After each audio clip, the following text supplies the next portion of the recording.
ihwal yang berkaitan dengan pelaksanaan perkuliahan, beliau dengan ustazah ini masih kreatif lah, masih ikut ini ikut itu. Beliau bilang, udahlah anak-anak muda aja.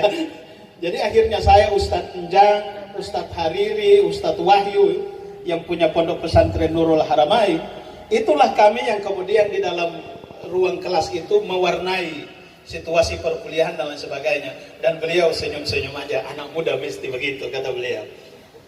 Selanjutnya, beliau juga orang yang alhamdulillah memperkenalkan kami beserta ustazah ini masuk di Al-Jadid.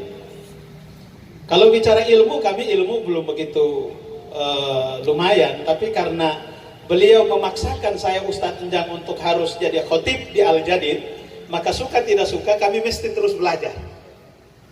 Jadi beliau ini sangat memberikan proses belajar dan regenerasi bagi orang-orang yang ada di bawahnya, sehingga biar ilmunya terus nambah.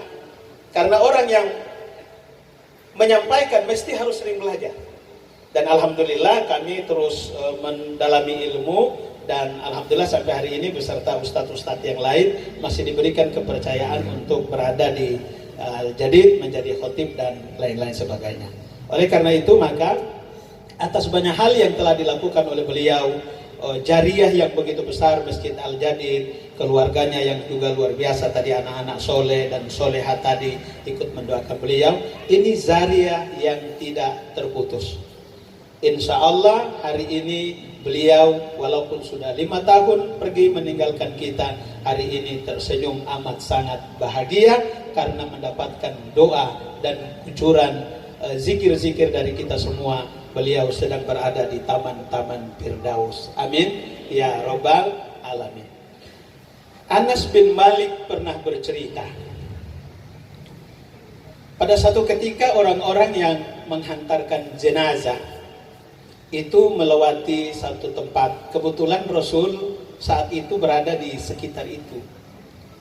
Dan orang-orang yang mengantar jenazah itu menyebut-nyebut kebaikan orang yang sedang di keranda itu. Maka Rasul kemudian menjawab, pasti. Tidak lama kemudian ada lagi orang yang lewat membawa mayit, tapi menyebut-nyebut kejelekannya. Dan Rasul kemudian mendengar itu, Rasul menjawab, pasti.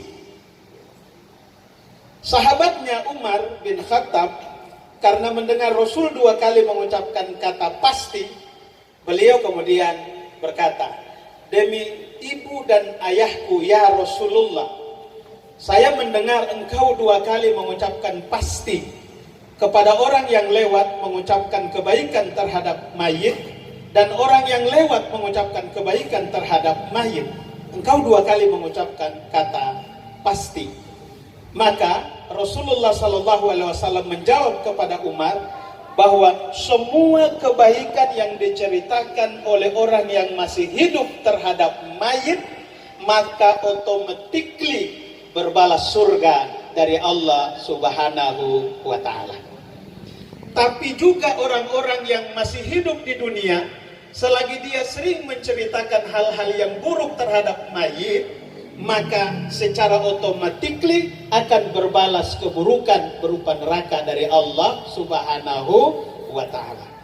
Maka dasar kenapa kita mesti bikin haul, karena dengan haul itu orang menceritakan kebaikan-kebaikan yang dilakukan oleh orang yang telah wafat, wabil khusus almarhum Haji Nung Nursan. Mudah-mudahan segala kebaikan yang selama ini beliau lakukan sepanjang sejarah perjalanan hidup beliau, mudah-mudahan menjadi balasan surga dari Allah Subhanahu wa Ta'ala.